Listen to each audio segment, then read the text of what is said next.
ఇంకొక 2 నిమిషాలు మాత్రమే హాయిగా కూర్చుందాం. మన శ్వాసతో మనం ఉందాం, మన గుణంతో మనం ఉందాం.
వచ్చిన వాళ్ళు వచ్చినట్టు ధ్యానంలో కూర్చోవాలి, ఎవరు మాట్లాడకూడదు.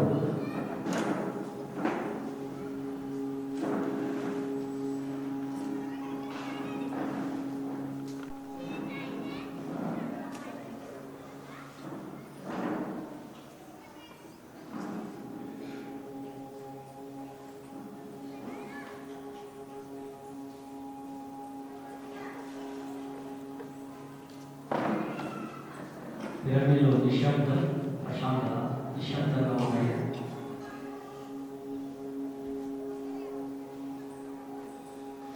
ధ్యానం అంటే శ్వాస మీద ధ్యాస. హాయిగా కూర్చున్నా, శాంతంగా కూర్చున్నా, మన శ్వాసతో మనం ఉంటాం, మన గుణంతో మనం ఉంటాం.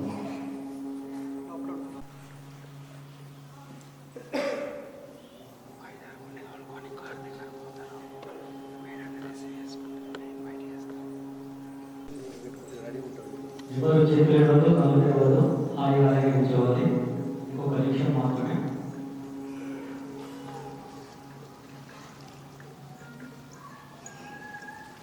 ధ్యానం సర్వరోగ నివారణ, ధ్యానం సత్య జ్ఞాన ప్రసాది, ధ్యానం సకల భోగకారి, ధ్యానం విశ్వశక్తి ప్రధాని, ధ్యానం సర్వ సమస్యల పరిష్కారం, ధ్యానం బ్రహ్మాండం.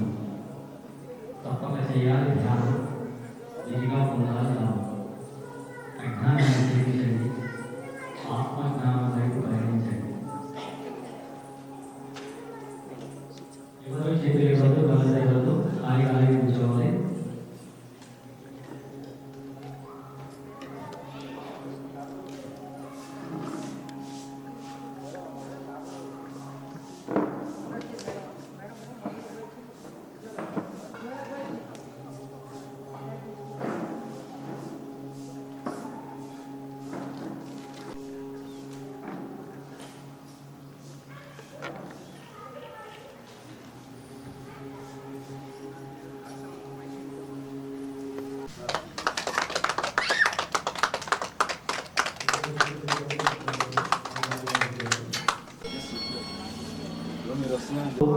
నెమ్మదిగా కళ్ళు తెలుస్తూ మీ అరిచేతులు మీరు వేసుకుని గట్టిగా చెప్పగలుగుతాడు.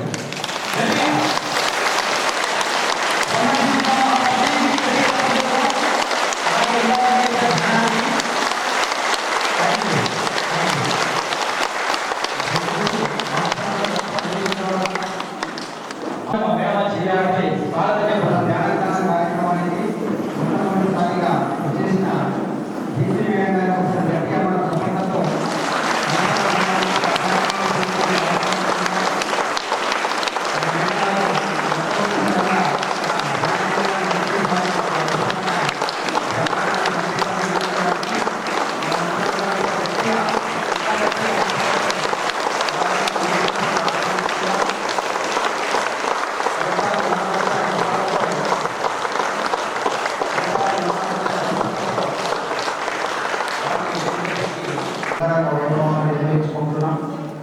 మరి ఈనాటి కార్యక్రమానికి మనకు జ్ఞానదాతలుగా మరి ఆత్మీయ విశిష్ట అతిథులుగా మనకు చాలామంది మాస్టర్లు వచ్చారు. దయచేసి అందరూ ఎవరు మాట్లాడకుండా మధ్యాహ్నం 2 గంటల వరకు మన క్లాసు కంటిన్యూ అయింది. 2 నుంచి 3 గంటల వరకు లంచ్ చేసుకుంటాం. మళ్ళీ 3 నుంచి 4 వరకు మళ్ళీ మెడిటేషన్ క్లాస్ ఉంటాయి. 4 నుంచి 5 వరకు మన పరమశివుడి విగ్రహాన్ని ఆవిష్కరించుకుంటాం. మరి పౌర్ణమి హోలీ పండుగ పౌర్ణమి ఉంది కాబట్టి నైట్ కూడా ఇక్కడ మెడిటేషన్ ఉంటుంది. ఉండే వాళ్ళని ఉండొచ్చు. మరి ఈనాటి మన ధ్యాన కార్యక్రమానికి జ్ఞానదాతగా చేసిన senior film master Deepti Narayana గారిని వేదికపైకి రావాల్సింది ఆహ్వానిస్తూ ఒకసారి గట్టిగా చెప్పడంతో చేశారు. మాస్టర్ గారిని కూడా వేదికపైకి రావాల్సింది ఆహ్వానిస్తున్నాం. అదేవిధంగా అన్నదాబాద్ చేసిన సీనియర్ మాస్టర్ నరేంద్ర అసూరి గారు వేదికపైకి రావాల్సింది ఆహ్వానిస్తున్నాం. అదేవిధంగా మన నిజామాబాద్ జిల్లా మన బిఎస్ఎస్ఎం హోలీ చేసుకుంటాం. మరి అదేవిధంగా మన నరేష్ మాస్టర్ యూఎస్ఏ గారు కూడా వేదికపైకి రావాల్సిందిగా నరేష్ గారు రండి. ఎంతో పనిచేస్తూ ఉన్నారు. మరి వారిని కూడా మనం వేదికపైకి ఆహ్వానించుకుందాం.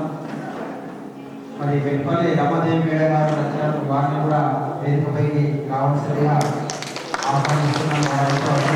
వచ్చిన రమేష్ మాస్టర్ గారు, మన జిల్లా బిఎస్ఎస్ ఉపాధ్యక్షులు మామిడి లక్ష్మారెడ్డి గారు, మన సాయి మాస్టర్ను కూడా వేదికపైకి రావాల్సిందిగా ఆహ్వానిస్తూ రాజమండ్రి తీరవరం 220/220 గోదావరి మరి ఏదైతే గోదావరి నిజామాబాద్ జిల్లా సస్యశ్యామలంగా ఉన్నటువంటి గోదావరి నది అక్కడ నుంచి మన నిజామాబాద్ జిల్లాకు వచ్చింది శ్రీరామ్ సాగర్ ప్రాజెక్టు. మరి వారు కూడా అక్కడ మనం ఇక్కడ ఈ అద్భుతమైన కార్యక్రమాలు చేస్తున్నాం. మేడం గారి క్లాస్ అయిన తర్వాత అందరి సందేశాలు ఉంటాయి. వచ్చిన వాళ్ళందరూ సాయంత్రం వరకు ఉంటారు. మనం అందరం కూడా నిశ్శబ్దంగా ఉండి అల్లరి చేయకుండా క్లాసుని ప్రారంభించుకుందాం. ఈరోజు 4 మనం మధ్యాహ్నం మేడం క్లాస్ అయిన తర్వాత మిగతా విషయాలు మనం మాట్లాడుకుందాం. థ్యాంక్ యూ అందరికీ.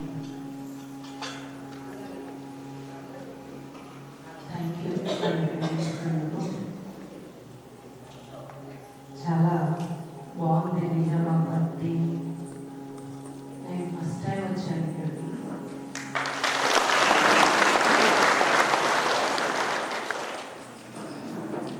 చాలా హ్యాపీగా ఉంది అందరినీ కలవడం. అద్భుతాల్లో అద్భుతం ఏంటంటే అసలైన ప్లేస్లో సరైన సమయంలో శక్తి క్షేత్రంలో అందించి ఉన్న మన పిరమిడ్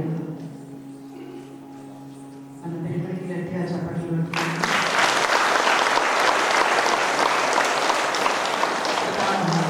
బ్రహ్మశ్రీ పత్రిజీ గారికి గట్టిగా చప్పట్లు పెట్టుకుంటాం. సదానంద బాబా గారికి మహాకర్ బాబాజీ గారికి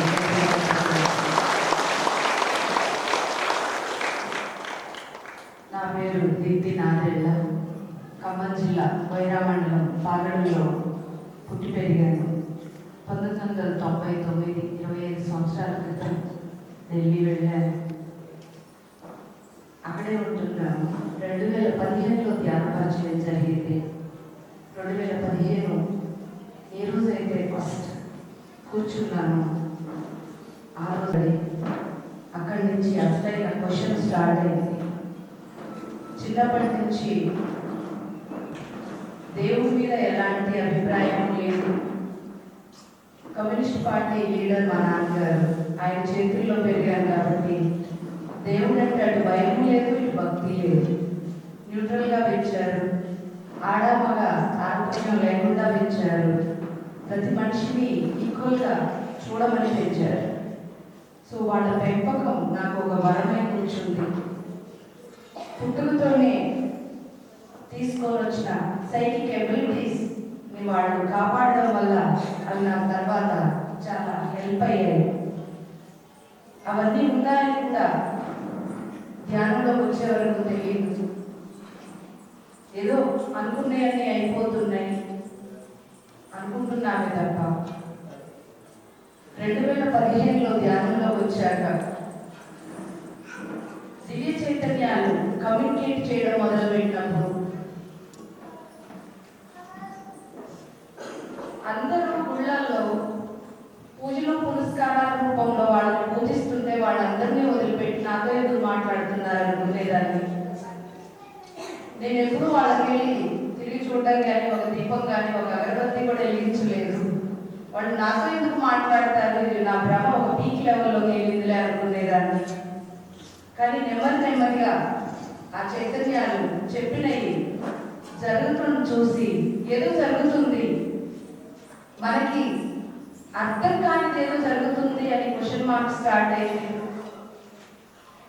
ఎడ్యుకేటెడ్ మైండ్, రీసెర్చ్ మైండ్ ఉండడం వల్ల ఏం జరుగుతుంది అన్న క్వశ్చన్స్ వేసుకుంటూ ముందుకు వెళుతూ ఆ వచ్చిన ఆన్సర్లు నోట్ డౌన్ చేసుకునేదాన్ని.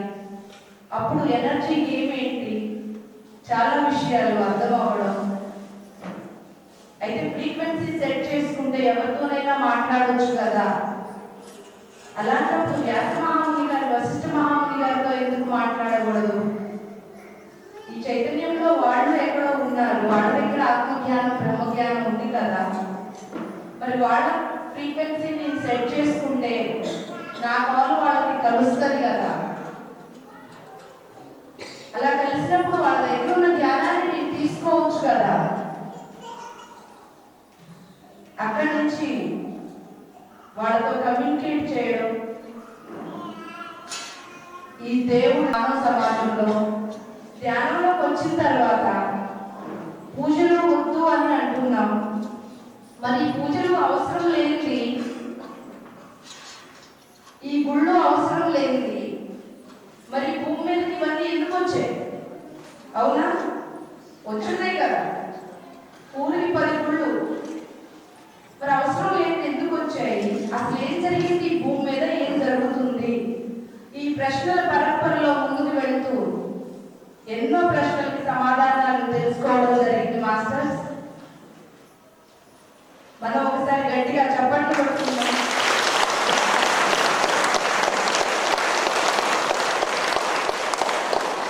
ఈరోజు మీరందరూ ఇక్కడ ఉండడం, నన్ను మీ మధ్యలో కూర్చోబెట్టడం అన్నది మాస్టర్స్ ఏదో పిలిచారు నేనేదో వచ్చాను అనుకోవడం భ్రమ. వినడానికి సిద్ధంగా ఉన్నారా? Open mind. మాస్టర్స్ ఏదో పిలిచారు, ఎందుకంటే సార్ చాలా సంవత్సరాలుగా కట్టాలు కలిసినప్పుడల్లా ఎప్పుడు వస్తున్నారు మేడం, మీరు రారేంటి, తీసుకొచ్చి ఇక్కడ కూర్చోబెట్టారు. ఇది వినడానికి సిద్ధంగా ఉన్న వాళ్ళని మీరందరూ వచ్చి ఇక్కడ కూర్చున్నారు, అంతేనా? కాలగర్భంలో ఏదైతే దాగి ఉందో దానికి అనుగుణంగానే అన్ని జరుగుతాయి. ఇక్కడ ఎవ్వరూ కర్తలు కానే కాదు. ఎవరో పిలిచారు, నేను వచ్చాను, నేను రాలేదు, నన్ను తీసుకొచ్చి కూర్చోబెట్టుకున్నారు.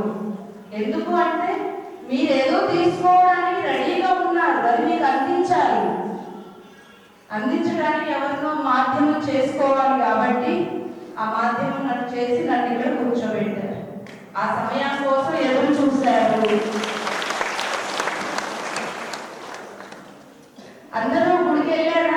శివాలయానికి, రామాలయం వెళ్ళొచ్చారా అందరూ? చెప్పండి. ఏం చేశారు? ఏం చేశారు? దండం పెట్టుకున్నారా? చెప్పలేసుకున్నారా? ధ్యానం చేశారు. ఓకే, వద్దాం, అక్కడికే వద్దాం. మీరు ఏం చేశారో అక్కడికే వద్దాం. ఎంత సమయం ఉంది స్వామి?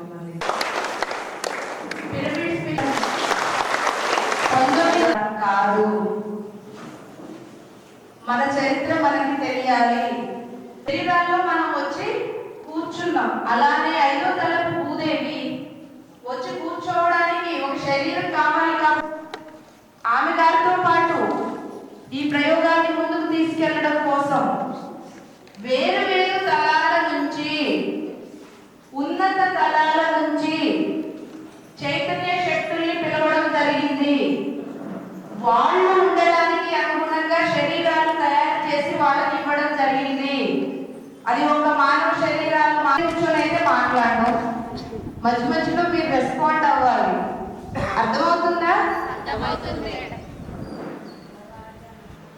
ఫ్రెండ్స్, ఆ తర్వాత ఏ 12 తలపు మాస్టర్స్ ద్వారా అయితే అని వాళ్ళకు వచ్చిన ఆలోచనలు కార్యదృష్టిలో పెడితే ఏకత్వంతో, ప్రేమ, కరుణతో ఉన్న ఆ 5వ తలపు చైతన్యం మొత్తం మారిపోయి 4వ తలానికి వచ్చి కూర్చుంది. ముందు